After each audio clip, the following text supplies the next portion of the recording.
All right, for those of you filtering in from the waiting room and just joining us, we've just got another minute or so and we will get started. And welcome to everyone joining us on Facebook as we are live streaming already.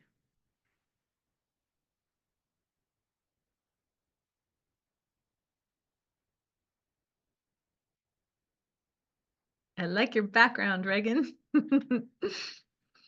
I recognize it. Yeah, no, this Utah State University had all these different background filters, and I was going through all of them. I was like, hey, that one's mine. Exactly. It's fantastic. And it's even an official Utah State University one, huh? Yeah, That's right. Yeah. literally, it really is official. So Good for them. That is wonderful. All right. Well, it looks like the clock has just turned to 4. So we will go ahead and get started. Welcome, everyone. I'm Liz Perry, Crow Canyon's president, and so happy to be moderating today for our Thursday webinar series. Before I introduce our distinguished speaker today, just a couple intro slides. If this is your first time with Crow Canyon, we are a nonprofit research and education center here in beautiful Southwest Colorado. On Zoom, just a couple of quick tips. As always, try to put your questions in the Q&A. You can see it circled there on the slide instead of in the chat because people get to chatting in the chat and sometimes we miss questions that are put in there. If Zoom starts getting glitchy on you, we are live streaming on Facebook at crowcanyon.org/Facebook. And this webinar and our past webinars, going back years now, are on our YouTube channel. If you haven't subscribed to our YouTube channel, please do. There's just, I go back and watch things all the time. So many amazing presenters. We'd also like to begin with our land acknowledgement. Crow Canyon acknowledges the Pueblo, Ute, Paiute, Dene, and Jicarilla Apache people on whose traditional homelands our campus sits. With the work we're doing at Crow Canyon, we seek to bring light into the darkness of memory that these lands, waters, wildlife, and her descendants hold because of policies of removal, genocide, and displacement. We seek paths that support and align with Indigenous people and communities. With gratitude, we honor the contributions of present-day Indigenous communities, descendants, and colleagues with whom we partner who help guide our work and mission every day. Some updates and new things. If you haven't already, we have a brand new blog post from our lab manager, Reuven Sininsky, who's amazing if you have not met Reuven, and incredible archaeobotanical expert. Reuven was invited to present at the, if you've heard of it, the Southwest Symposium, an excellent conference that was held in Mexico this year. And he was part of a session called Trajectories of Change and Transformation in the Northern U.S. Southwest. And he wrote up some of the topics and experiences. It's a wonderful blog. Please do check it out. And of course, all of our past blogs from Susan Ryan and others who are up there. So thank you, Reuven, for putting this together for us. Some upcoming webinars to join us in the next couple of weeks. We have a pre-Clovis site in North America discussed with Lauren Davis. And then the week after that, we have historical and modern challenges of Native American identity formation, tribal enrollment, and blood quantum laws with William Carson. So please do keep joining us every Thursday. I was going to say Saturday, and it won't be there. And as always, a huge thank you. Just as I'm prepping for the webinar, new donations are coming in from registrations. This is an entirely free webinar series made possible by all of you who donate when you watch. Thank you so much. And we are a nonprofit, almost entirely supported by your generosity. So we are so grateful for all of your support, and please always consider supporting us more. Thank you so much to everyone.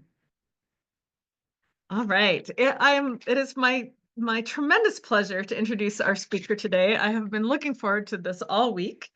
Reagan Wytsalucy is the Agriculture, Natural Resources, and 4-H Extension Assistant Professor for San Juan County, Utah State University Extension. She is a Dene member raised in Gallup, New Mexico. completed her Master's of Science degree at Utah State University, focused on studying underutilized traditional Native American food crops, including horticultural practices, genetic diversity, and cultural importance. Her completed research encompasses various agricultural and ethnographic approaches to understanding the significance of the Southwest peach and Navajo spinach to the Navajo, Hopi, and Zuni Nations. Wytsalucy currently works to provide extension programming in animal and plant sciences and collaborates with multiple Native American farmers to successfully propagate native food plants to encourage local sustainability in Native American communities. In addition to food restoration efforts, her extension programs offer local sustainability educational opportunities in 4-H youth development programs, horticulture education, renewable energy resources, and land restoration management from extensive drought, overgrazing, and long-term conventional farming practices. We're so grateful to have you and so excited to hear about your work and education. Thank you so much. I will stop my share now. Thank you so much. And I'm going to now pull up my screen. Okay, perfect. So we can go ahead and get started. I'll introduce myself by my clans first. I'm Nakai Dene, and that's the Mexican People's Clan or Wandering People's Clan.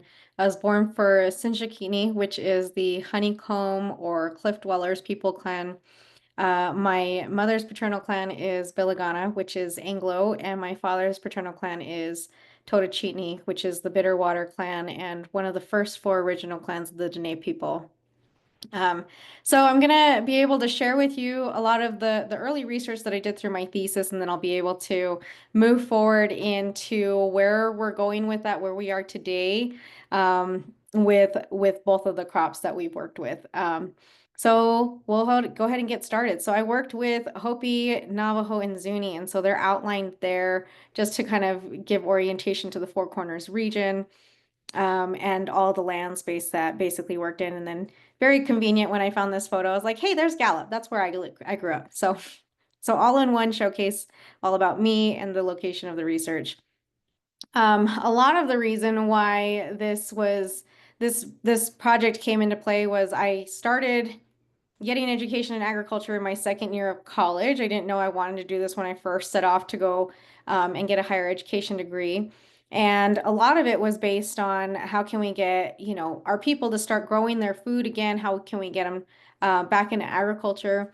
Currently, the Navajo reservation just in itself, and these statistics are very common across multiple tribal communities, but just the Navajo Nation and the vast size of land space that they have rights to has 13 grocery stores. I think that number is probably increasing just a little bit more, but still not much. And still, with the significant land space and, over 160,000 people in just 13 grocery stores, that's not enough.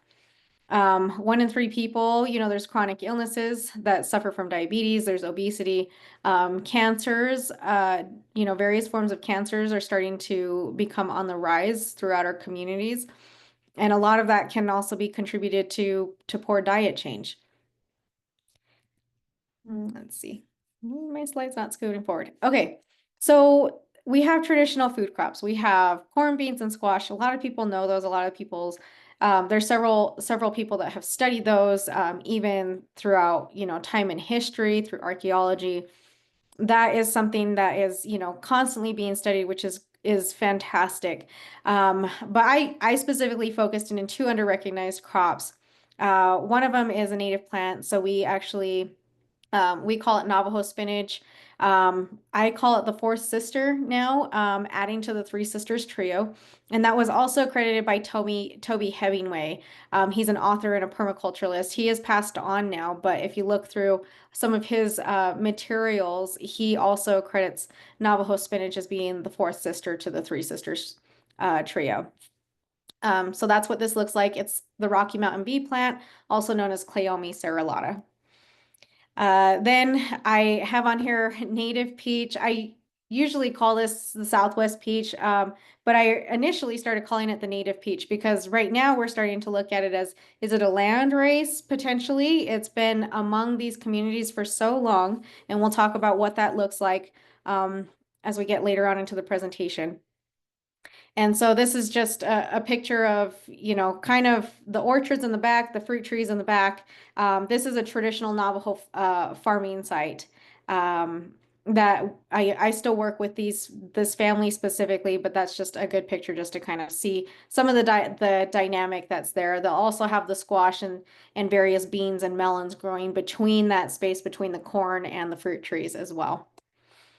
So the fourth sister, Rocky Mountain bee plant, it's up, the pollinators love it. And that's why Toby Hemingway, and then also myself, we are calling that the fourth sister. There are some other scholars that, say the sunflower is the fourth sister, part of additional dynamic, but essentially the pollinators drawn in by this plant also assist in pollination of the squash, particularly beans can be self-pollinated, and then obviously corn is wind pollinated. But together they're all supporting the ecosystem and then each other. So Navajo spinach, I started off this research completely clueless. I didn't have a background in agriculture. I grew up just having a basic garden, using conventional tillage practices, incorporating fertilizers, buying seed from the stores and planting it, not necessarily knowing the heritage species that we grew within our communities. And so I came into my educational background with absolutely no knowledge of anything. So when I started my studies, one thing that I really want to know and what sparked my interest in Navajo spinach was I started discussions with a lot of the Navajo communities, and one of the government officials in one of the communities said, "Can you also start looking into the spinach and seeing if you can bring that back because we don't see it anymore?" And they're like, "It's a wild plant, but we ate it as spinach and it's also a medicine." So that's when I started looking into this a lot more.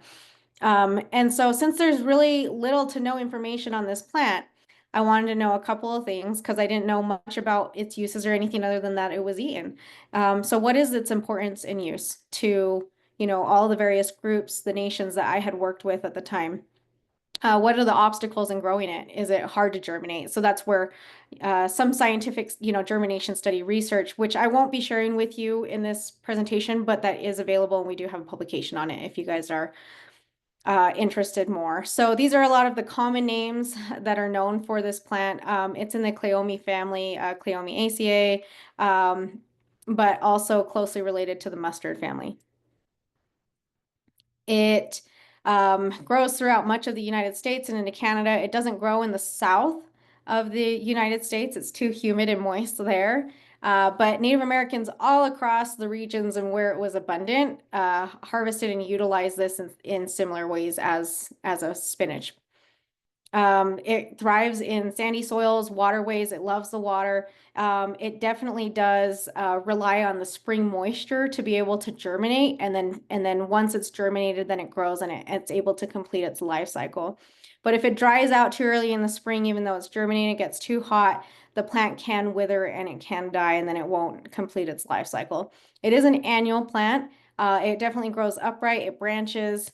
It's not a legume. Though it has, we'll look at the seed pods, but it's definitely not a nitrogen fixer. The flowers are very, very rich in nectar.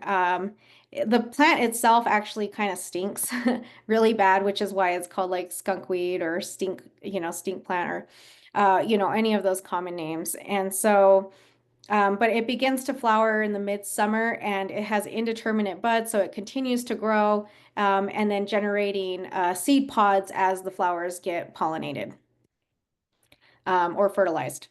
And then conservation uses. So it has been used for conservation methods to improve pollinator habitat, to help with range renovation. It's an abundant game bird food source. And then also just a good conservation cover. So the names, the traditional names that we have within each of the communities, for Navajo, it's Wa. For Hopi, it's Tumi. And then for Zuni, it's Api. I I always say this a little wrong. Apilalu or adowe. Adowe is the most common way that they relate to the plant. I wanted to closely reiterate. So there's an albino strain with the purple flowering Cleome serrulata. The yellow flowering one is a cousin to Cleome serrulata. That's actually Cleome lutea. So they're just cousin species, but they grow exactly the same. They look exactly the same. The flower is different, and Cleome lutea grows in a little bit more sensitive areas. I think it's a little bit harder for it to germinate because what we usually see a lot more abundant is the Cleome serrulata. So I went and I interviewed multiple elders within each of the three tribal communities that I worked with, and but beforehand I started to look at like, well, what is it used for? So there's a little bit of reference that it's used as food. It's wool dye, paint. It's used for as an ailment for Navajo communities for an insect bite. So what I asked the elders that I was interviewing is, why do you think there's a decline in Native American agriculture? I just wanted to know that in general. For any of the agriculture, I wanted to see what is the holdup with why we aren't continuing our farming practices. And then did you harvest and how do you use it? How do what is it all used for? How do you process it? How do you store it? And a lot of information that actually started coming up was fairly starting to be very interesting. So these are all the elders I interviewed. Sorry, a lot of these pictures are really crappy. The man down here in the bottom right corner, that's Francis Draper. I ended up interviewing him in the evening. We went all the way into like sundown. It was dark and there's not good lighting on the Navajo Nation. Like we were lucky to have that one light. And I was like, can I take a picture? And I took a picture. And so some of these are really crappy pictures. This is Rocky Sinigini. He's passed on now. This is Lee Kuan Wisiwima. He's the previous cultural preservation director for Hopi, and he's been an abundant resource. May Guy, she's also passed on. This is my father, Roy Talker, and Kathy Pamela. Some of the other people that aren't listed on here, they didn't want to be photographed for their interview. And I'm not a photographer, so so harvest. What we found from them was harvest. It actually varied by tribal community of exactly what material they harvested. They all agreed that they all harvested before flowering. Once the plant flowers, it's very astringent. You basically don't want to use it. You don't want to touch it. It stinks. But in its early young stage, about the first month to no more than 2 months of its life cycle, it's very tender. And so the Zuni and the Hopi, they would harvest the leaves of the plant. They would store that. They would just dry it, store it. They all prepared it the same way. So Navajo, they would actually harvest, and then once they harvested, they would boil it automatically. They would start processing it. And so they boiled it a minimum of 3 times. So you boil it, pour out the water, strain it, again, put more water, boil it, and you do that 3 times, and that's to help remove the astringency that is there. The Navajo, they formed what we call wok cakes. So they would patty the spinach together into these cakes, and then they would dry it and then store it that way dried. And then so it's already been processed, and then they'd rehydrate it in stews. They'd cook it with any game meat or put it with steamed corn, and it's very delicious. And oddly enough, there is evidence of this going back into, I don't know exactly when this was dated, but this photo is from an archaeologist here in Blanding, Utah, where I reside, and he also resides here. His name's Winston Hurst. And he took this photo and he, was trying to see if there's a pattern of taking the wall cake, planting it on the wall. And so where you see the iron has been removed from the sandstone, that's where the wall cakes would be placed. They would be pasted on there, allowed to dry. There would be kind of like a basin or maybe like a blanket or something sitting underneath. So that way when it dried, it would just fall off onto the blanket and then they could just gather it and then they could take it to storage. So this practice has actually been being done for a very, very long time. Butler Wash has some very old ruin sites. I don't know exactly the date, but we're talking thousands, 16 to 1600s here, AD, at least within that range, and it might be even older. There's practices of using for wool dye. So Kathy Pamela, she resides down in Canyon de Chelly, National Monument, in the park area. I worked very closely with her quite a bit. She has sheep, she cards her own wool, and she dyes her own wool from the native vegetation that surrounds the area. So she's, just this plant, she's telling me all the different colors that can be made. And I don't know that I've captured every single thing, but this is just a little glimpse of what she told me just from this plant. Lightly boiling the leaves, you get a light yellow dye. If you boil for longer, you get like a darker green. If you do the flowers, you can get a little bit more of a purple. Then the stems, again, black dyes, and that's for rugs and blankets. And in addition, it's used for paint. So this is Fred Boani. He is from the Zuni Pueblo. He collects that specific plant and several others. He'll mix some in, but specifically this plant, he says it makes the black resin that you see on a lot of the the Anasazi pottery. So wherever you see a lot of the black paint, this plant is the plant that helped make part of that base to make that black paint.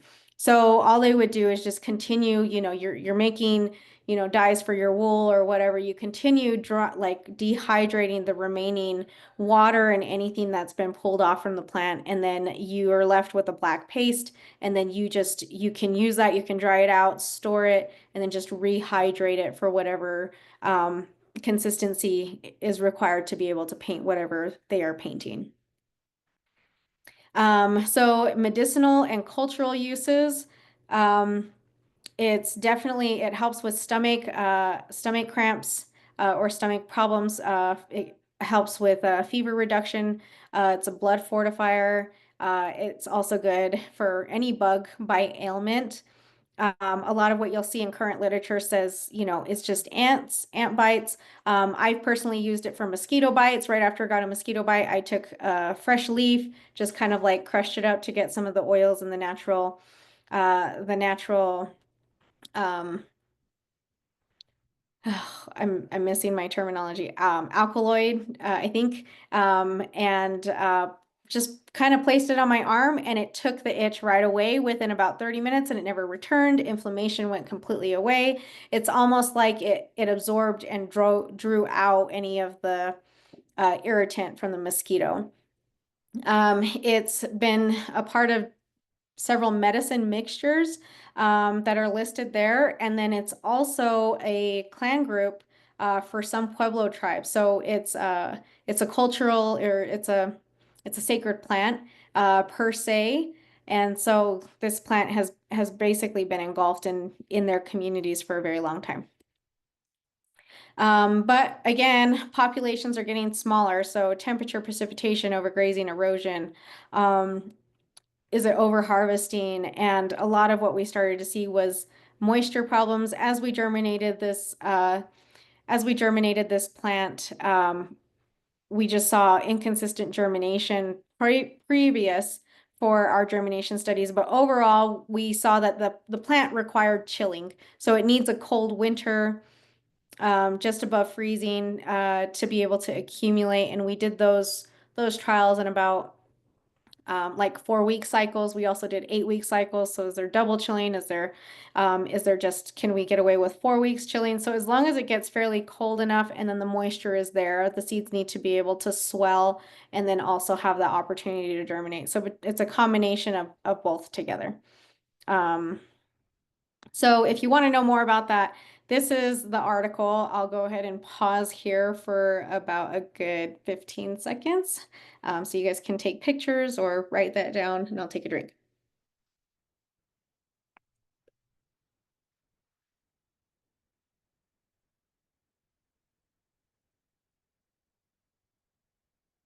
Okay, now we're going to move on to the Southwest peach.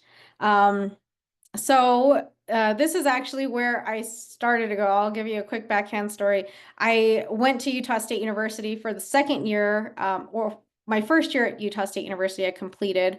It was my second year of college in total.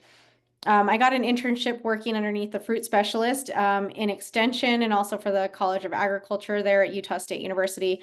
And he came back to, we were doing tart cherry harvest. He has a massive tart cherry research project.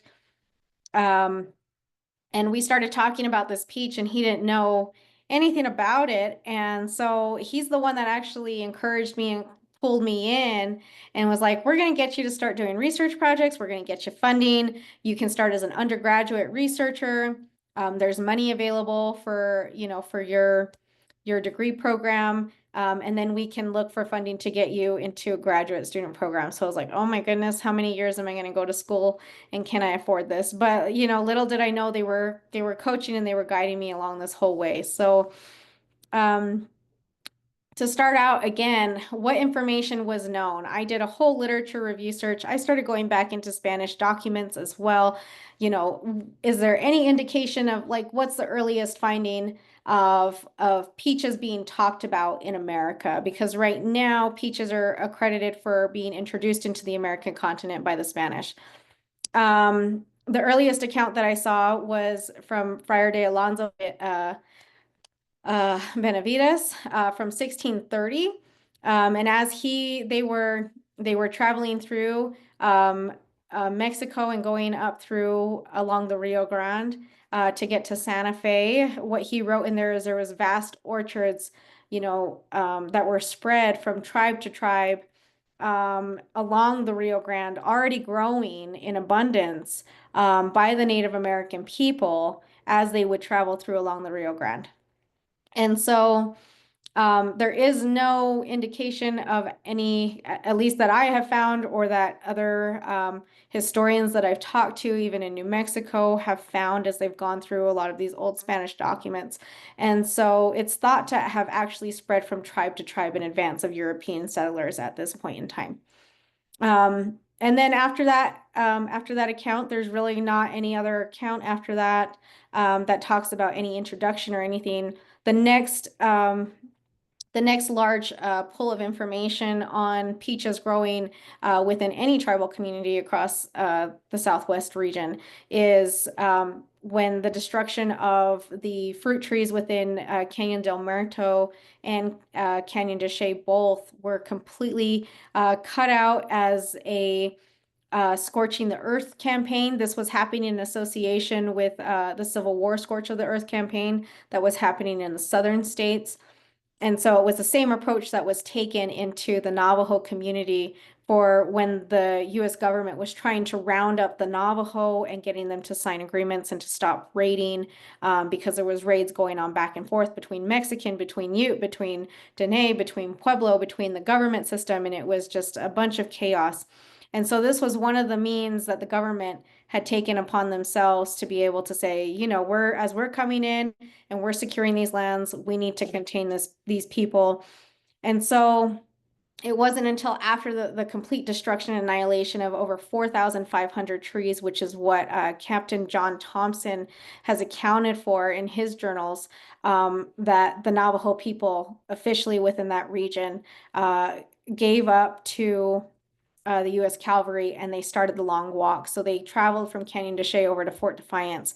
They were held there, and then as a group, they were taken over to Bosque Redondo, several, over 400 miles away. And there in Bosque Redondo, they were trying to tell the U.S. government, this is a land where you're taking us, where you're trying to give us for our reservation that is not going to bear any crops, and you want us to grow, you want us to live there, and that's not our home. So they were fighting every step of the way, and they were there for 4 years. And it wasn't until they returned after 4 years back to their homeland that they were able to start replanting the canyon again there in Canyon de Chelly and Canyon del Muerto with the fruit trees. So what is known about this crop and how, excuse me, and how the tribal communities, raised this crop, propagated it, all of these things. So this is information that's preliminary to my research and what I found. So they're all seed propagated. They grow as a multi-stem shrub. There's no pruning except for the removal of dead branches. The fruit is small, and at the time it could be thought from a horticulturalist standpoint that the fruit is small because they don't thin the fruit off the tree. So the tree is having to extend its resources to many fruit that are set on the tree for a given year rather than extending their resources to a few smaller one and then being able to grow them to a larger size. They are freestone, white or yellow fleshed. They were used as unripe. Sometimes they were boiled, eaten fresh. They were typically sun-dried for anything that wasn't able to be eaten fresh. And then they were stored in masonry bins and stone cavities. Medicine men used the dried fruit for cleansing purposes, and then it was also used as an important trade good. So this is the name of the peach for each of the tribal communities I worked with. So for Navajo, it's Dedetso. For Hopi, it's Sipala. And for Zuni, it's Mochiqua. And I have these pictures here because it's really the idea came from my father as well.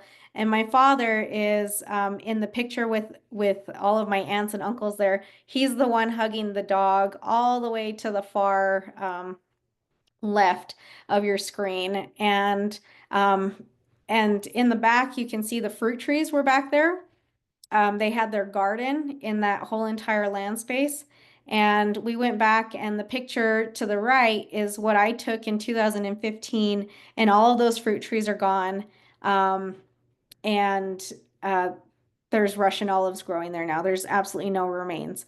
So nothing's there that exists. And so in taking on this project, I was thinking, again, going back to why I initially started was I'm going to see what I can do to restore and bring back food, farming, agriculture back to, my people, the Dene people. And then I started working with multiple communities to do it because all of us grew, we all had the similar food sources. Um, and and so, but this is the situation that we're seeing. So when I started this project, I didn't know where to find them. Where my father knew they were growing when he was a child, they no longer existed. So it started to become a treasure hunt. Like, let's find the peaches. So I did the same thing. I reached out to all of the elders, same thing with the spinach, and I asked them these I asked them questions. So I gathered their oral histories of how their families managed the crop, or how they're, what's the importance to their community. I wanted to know, in addition to talking and learning from the elders, were they related? Were these peaches had any relation to modern peach cultivars? Do the fruit characteristics compare to traditional modern growing practices? Or, are they different? And then we wanted to utilize dendrochronology to be able to determine the age of the trees and also management practices. We wanted to see if we could potentially also cross date them. But as we get into the dendrochronology piece, we'll explain a little bit what the holdup there was that. The interview questions that I asked, I wanted to, have them explain the whole process from planting all the way to pruning to preservation of the fruit, irrigation, anything. Was there any cultural traditions that the tribal communities had that they have incorporated into any ceremonial processes? Are there any old stories that any family remembered how their family specifically received the peaches, or our people as a whole?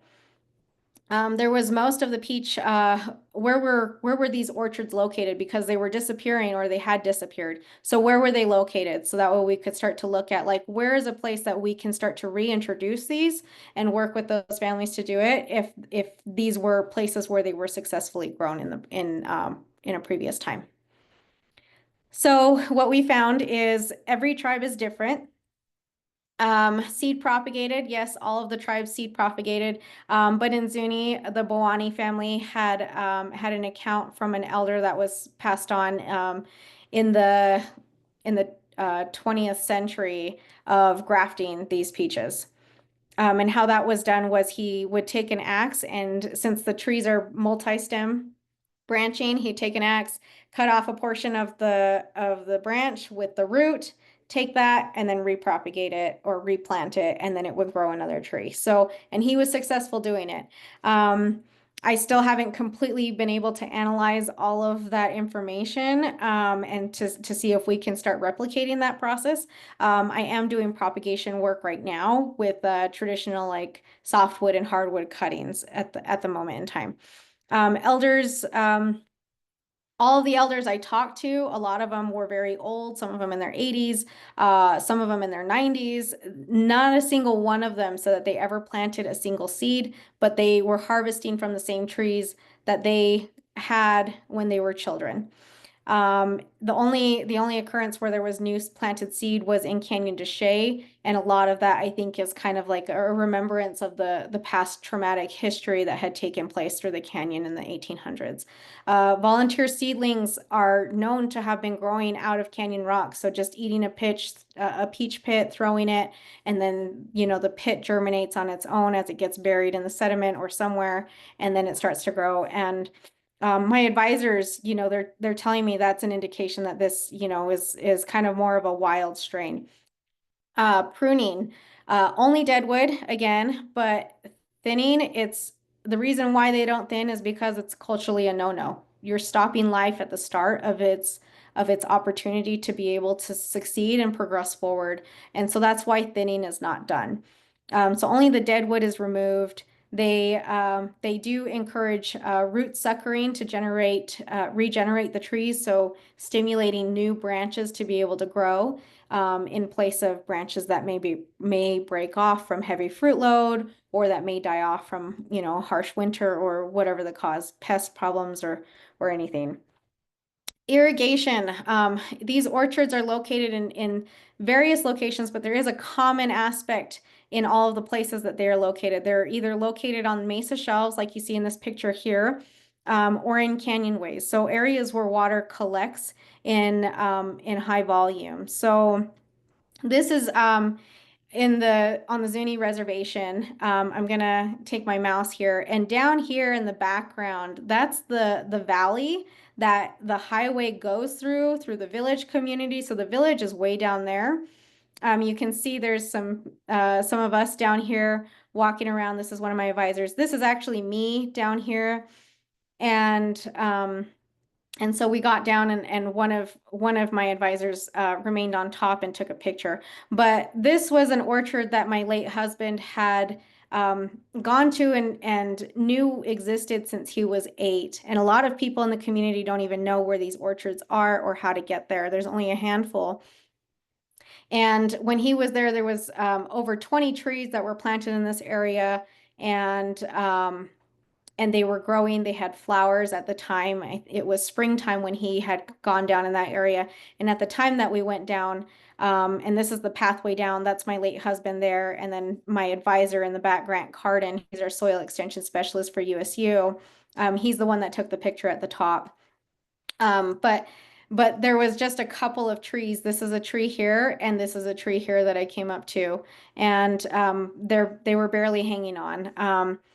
And so, but all of these areas are very common. So we assessed a lot of these areas. The pH ranges from 7.5 to 8.2. In Hopi and in Zuni, they completely, they don't irrigate. From planting on, the minute that they put the seed in the ground, they are doing absolutely no assisted irrigation.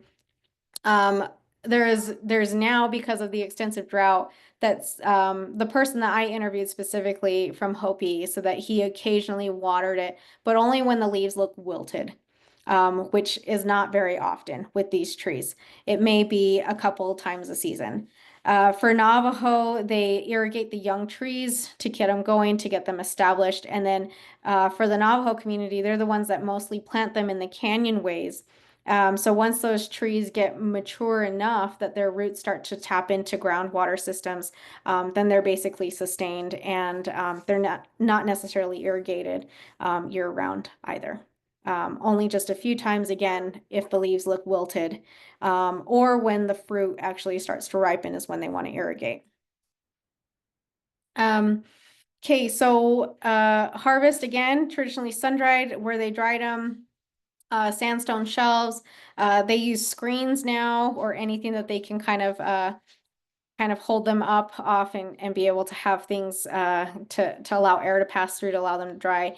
They were rehydrated in stews, so I think this is a very common practice with a lot of like Dakota tribes and Lakota tribes up north, that any berries or things like that that are harvested, that the fruit was incorporated into like make a fruit stew. You can mix meat in it, any kind of those dishes. So very similar, these peaches were used the same way.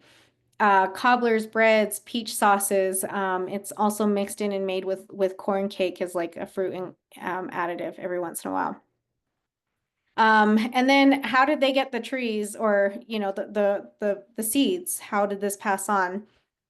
Um, and going back time. So these are quotes from the interviews, and these transcripts are available within their communities, and I have them housed at the tribal library, so they are accessible if you do go there and check it out.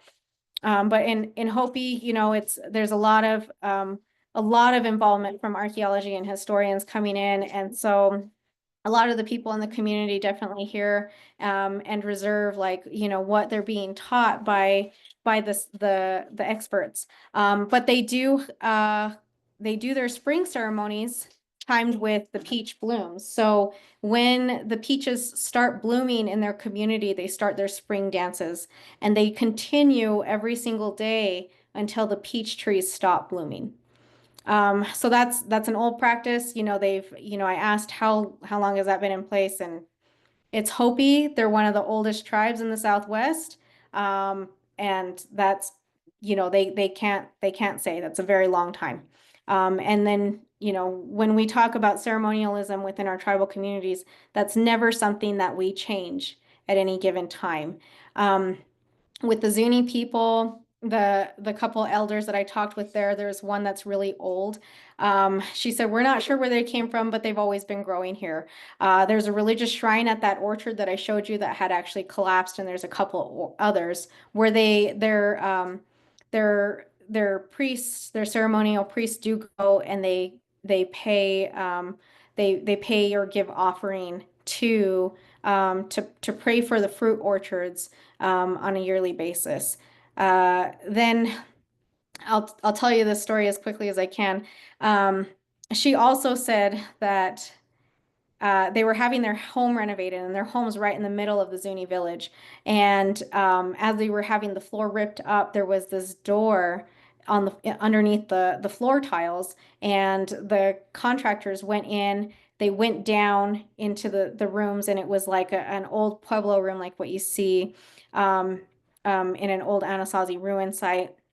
And there's several rooms underneath that their home is established on still. And they went into several rooms, and in there were dried peaches still sitting. So in the family that lived there, and this woman, she was 90, I think 92. She said she didn't even know that entryway was there. They were, debating, do we call archaeologists to come in? Do we tell the people in the tribe, like, what do we do? And she said, no, just close it, seal it over. So it never got dated, but she says that's our family history, and we keep that with ourselves. And in Navajo, there's 3 accounts that I still haven't entirely been able to trail down, but this came from the old family that I was working with in the oldest traditional Navajo orchard that I've ever worked with. And all of those elders, they all passed on from COVID. But when I was talking with them, they knew of people that had seen seeds in Anasazi ruins that had not been explored or investigated. And so we don't know how old those are. I don't know where those are. But that's what was told to me. So we track down seeds in all of these different areas. These are the locations that we know them to have been grown, and areas where I did collect seed. I didn't collect any seed from Farmington though, but those are the locations that we were able to get. Shanto is a place that I knew the fruit trees had grown, and there's a lot of others. I really need to probably populate this a lot more of where trees historically were grown throughout this entire landscape, but are no longer in existence. So we started exploring sites and we went through all these different areas. Hopi, I would say, has the most abundant availability of these trees planted around, but they also have a lot of common peach cultivars, modern peach cultivars growing among them. And we'll see what some of that result has actually played out as far as cross-pollination in a little bit. But these are just some pictures of a lot of the sites that we've gone to be able to do this research, and a lot of these places that we've worked with where orchards are still in existence. So with genetics, these are the methods that we used. We germinated the seed. I transplanted them in Thatcher, Utah. They're still up there. They're about to be ripped out. So that's part of what's led me to doing a massive propagation effort to seeing if I can preserve that germplasm. We freeze dried the leaves. We did genetic or GBS analysis, which with support from Dr. Cassandra Gassick over at Clemson University, and we're still working with her. And then we analyzed using Plink and fast structure. And for those of you that don't know about genetics, don't worry about that too much. It's really not that much of important information. We did dendrochronology. We did cross sections. A lot of these trees, we like tracked down deceased orchards. And if we did find remains, we're able to get cross sections, and I sanded them. We started counting rings from multiple locations just to see what was the lifespan of these trees in these different areas. I have this picture here just so that way you know how weathered they were. There was a lot of sand in there. We had a lot of oil that we were using on that chainsaw just to get through and get the samples that we needed. We did fruit collection at various sites. So this picture here down on the bottom is the trees that I planted over in Thatcher, Utah. So those are the trees I propagated. But this is a panogram or a panoramic photo of the traditional Navajo orchard with the elders that I worked with out towards Navajo Mountain area. So you can see the cornfield, and then as you kind of move over, there's the squash here, as I had depicted, and then all of this is fruit trees. This is an apricot tree, and that's my mama there standing underneath that apricot tree. We assessed the fruit size, so we looked at the mass, so the fruit mass. And we had fruit that we sampled in the same orchard as Thatcher, Utah, that was growing there, that were peaches as well, just to kind of compare what a typical peach from a modern peach cultivar would look like compared to what we were sampling and collecting. And then also these Canyon de Chelly white peaches were trees that had originated from Canyon de Chelly, but I had propagated and growing in the Thatcher, Utah orchard. So as we follow these two trees were grown in the same orchard in Thatcher, Utah. And then the Navajo Mountain yellow and the Navajo Mountain white were both grown in Navajo Mountain under traditional practices. So as we started to compare the mesocarp and pit ratio, there was much more variability in that ratio for the Canyon de Chelly peach grown in Thatcher, Utah. Less variability for Navajo Mountain, but still much smaller fruit. So management practices definitely played a role. And then again, here we looked at fruit density. So the fruit grown in Navajo Mountain were less dense than the fruit that were grown in Thatcher, Utah. And then we looked at mesocarp, which is the flesh of the fruit, just to define that. It's dry matter. So after all of the moisture has been dehydrated out of it, there was less dry matter, which means that there was less early on development of the fruit earlier in the season. And a lot of that gets accredited to lack of water. So the less water you have, the less potential the fruit has to be able to develop the plant cells that will then eventually start to expand when the fruit ripens. And so we see that consistent in how the fruit was being raised with the practices that were being done on irrigation. And the trees in Thatcher had regular irrigation throughout the week, so they were much larger, but they had a lot more variability in a lot of those, in a lot of what we were getting. We did look at what archaeological seeds. So I worked with Molly Toll. She's done a lot of work with archaeology sites with looking at peaches in some of these various archaeology sites to see if there was any correlation between like pit size between what we're growing now and what we collected from Navajo Mountain. And NMT1 is the Navajo Mountain location. HTM2 is Hopi. Canyon del Muerto here is right here. And then Lovell is a common rootstock seedling for peaches that peaches are grown on. And so we really didn't see anything that like varied. If we were to look at the average of all the archaeology sites for length, width, and thickness of the seed, there really is not much variability. There was nothing significant that we saw from this, but I wanted to share this just to show we did look at it. Peach nutrition. So we compared the Navajo white peach that we gathered to the USDA standard fresh fruit label for peaches, and they had more calories, they had more calcium, more fiber, more carbohydrates, and more total fat. And then they were lower in protein and fatty acids, however, so that's where those next red arrows come up, but there was no difference in total minerals or total sugars as a whole. Now the genetics portion, which is one of the most interesting portions, we compared against 20 modern accessions from US, Mexico, Brazil, Spain, Syria, and Asia. This is also a published article as well. And you can see those modern accessions are actually all grouped up here in the top of the cladogram. There's Indian blood, there's Lake Crawford, Chinese Cling. These are all very common peach breeding stock that are deriving or that are being utilized to breed our current available peach cultivars throughout the United States and through a lot of the other countries.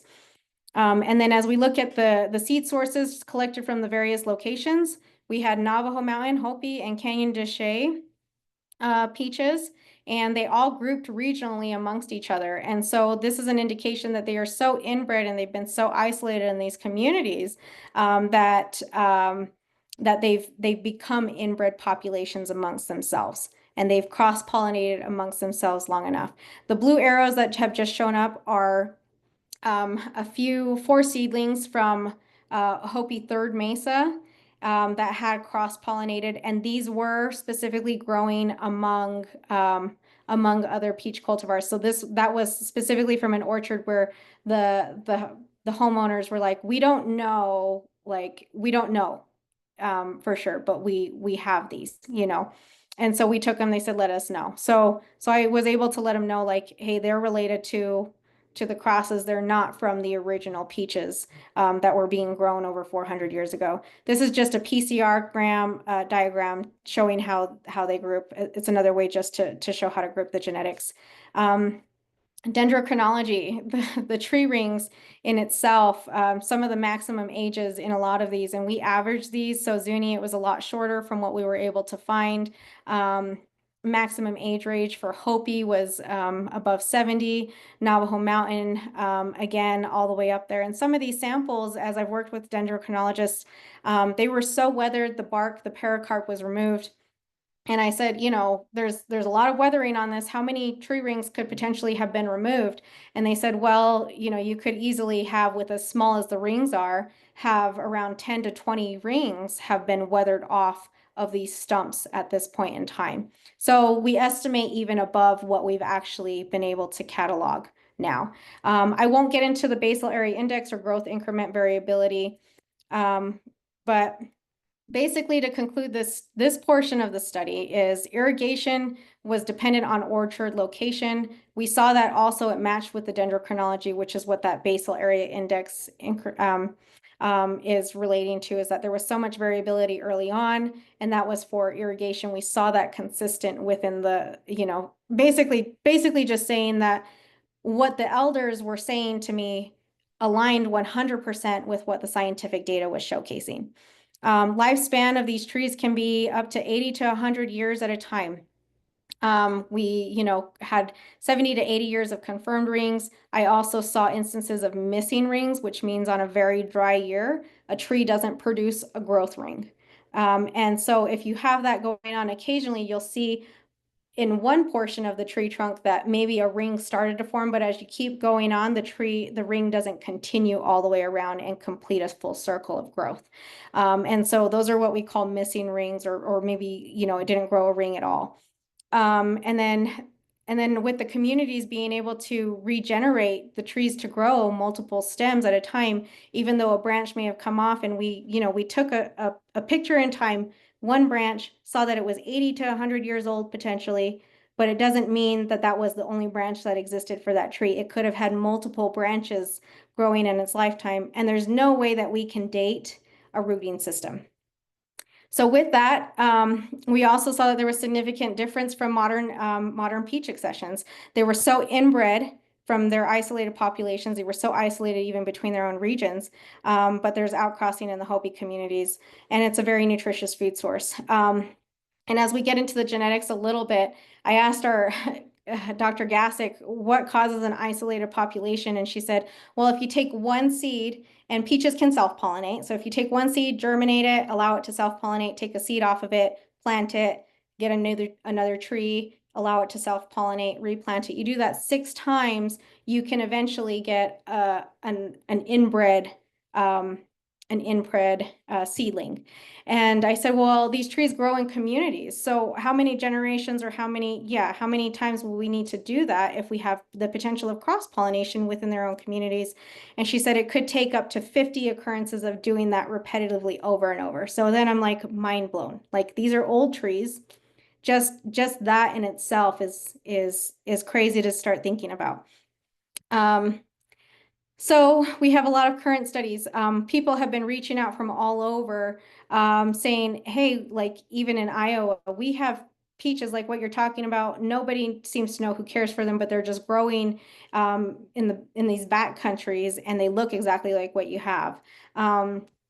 We are working with New Mexico State University currently to help propagate things. We've had discussions with Capitol Reef. We're making a lot of different collaborations. This is just a very small, like 1% of all of the potential and possibilities of what we're doing to be able to look at genetic preservation for these trees, and then starting to propagate them and getting them back out into the communities. We're doing phenological and physiological characterization with them. So we've done some things on drought tolerance studies, and then also looking at root growth patterns.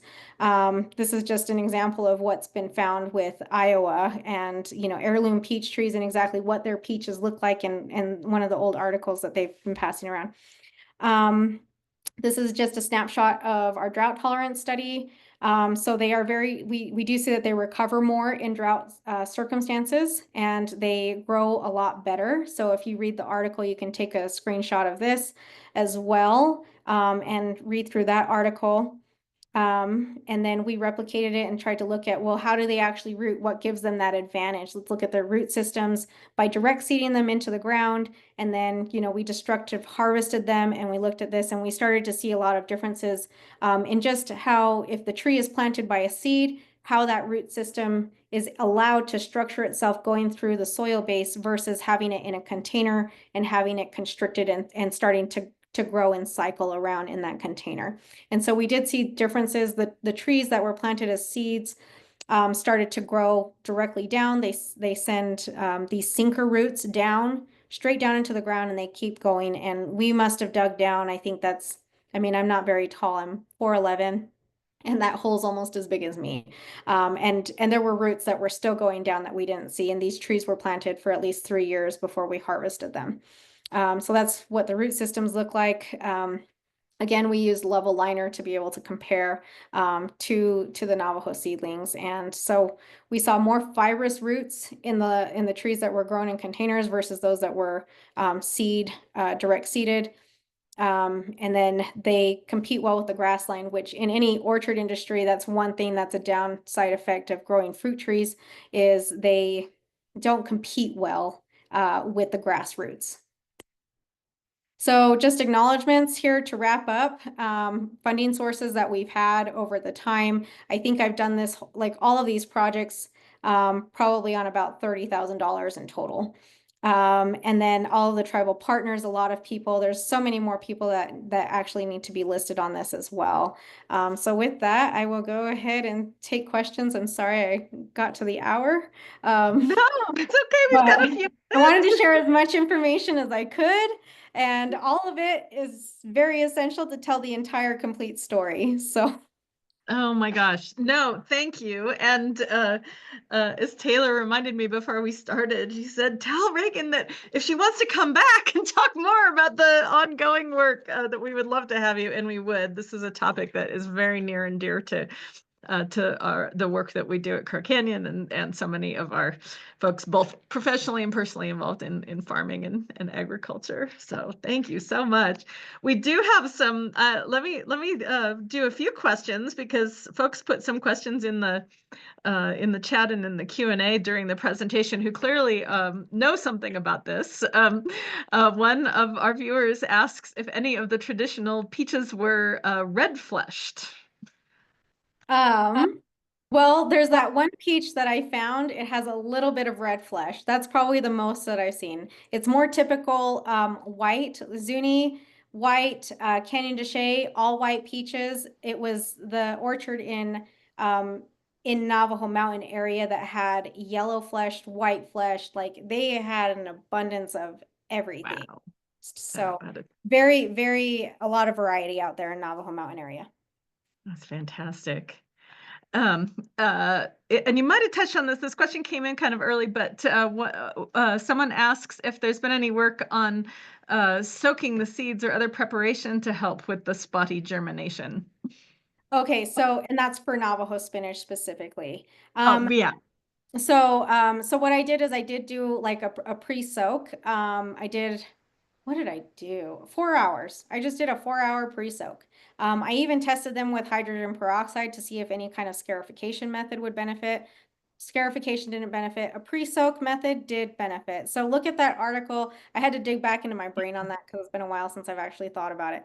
But that article will disclose everything that we did and what worked and what didn't. Oh, that's fantastic. All right. Yes, I did take pictures. I hope folks took pictures of the articles, who have more interest in digging into the spinach propagation, and more detail on the seeds. Well, here's an interesting one. Uh, uh, are the peach seeds, sort of these varieties, are they being shared around or available to other Native American or non-Native farmers who are interested in planting? We're trying to get to that point. Right now, no. Yes, that's okay. I haven't even been able to get it back out in my own community. So this project has actually started to become a back burner project, or laid on the back, on the back burner. Just because it's a project that I've been moving forward independently. I've had a lot of personal life changes. I've had 2 kids since I graduated with my master's and started this job. My husband passed away 2 years ago. I just submitted my tenure packet in August. So I'm now starting to like get back into like picking all this back up. I've got a lot of collaborators, so I'm hoping in like 3 to 5 years we'll start having these. What my vision is having isolated orchards that we can guarantee genetic purity of these seeds. We have at least 5 of them disseminated across our tribal communities that I've been working with to start off. We can then they start fruiting in after 3 years. And then they get into full production about 5 years. So very early for seedlings.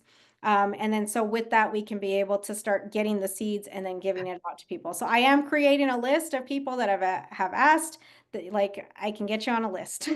That's where we're I at. bet you get a lot of requests, and I mean, just hearing that, thank you so much for continuing this incredible research, given all of the challenges in your life. It really is an incredible example of the multidisciplinary of including the deep oral history work and the dendrochronology, and just so many different lines of thinking, and then of course most importantly the relevance to all of the current challenges around climate change and degradation and food security. I mean, I can't think of a better example of how to do really meaningful and relevant work today. So we will be following you and would love to support you in any way.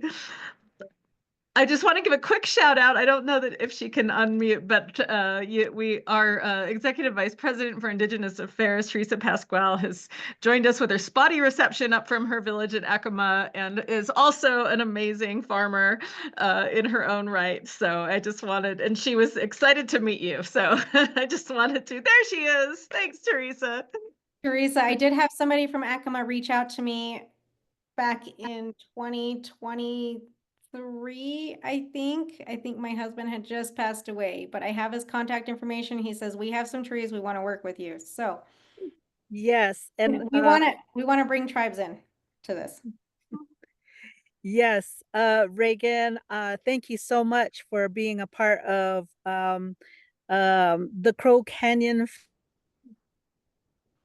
information, your research. I have followed your work. I'm in a little bit of a fangirl phase right now related to your work, because I too, I'm a Pueblo farmer, but I have a love of trees because my parents grew their own native trees, their own orchards, and I happen to be here at the old village of Acoma, where we know that there are little pockets of isolated orchards. And it was probably Erin Loudon, who I work with, that reached out to you because we have a desire to try and understand what varieties of peaches that we have, if those are the old varieties that I remember of my childhood, and if those old varieties that I remember well are those types that dried really well and our people kept them through the winter time. And so I have been a fan of your work, and I just want to say, Reagan, while I have a moment, to say how proud I am of you and all that you've been through and how you've been able to carry your work forward. I'm just really proud of you. So keep doing what you're doing. It's going to benefit many of our tribal communities. So thank you. Thank you. Last name was Garcia. I don't have the card with me. So reach out to me and let's start some discussions. I will. Thanks. Yeah. All right. Thank you all for staying a little long. Thank you. I know Teresa always makes me cry too. So we're so grateful to you, Reagan, and thank you, Teresa and Taylor and Ben. And we are just so happy to meet you. And let's hope this is the beginning of a beautiful friendship. Thank you so much. Thanks, Reagan. Bye-bye. Bye.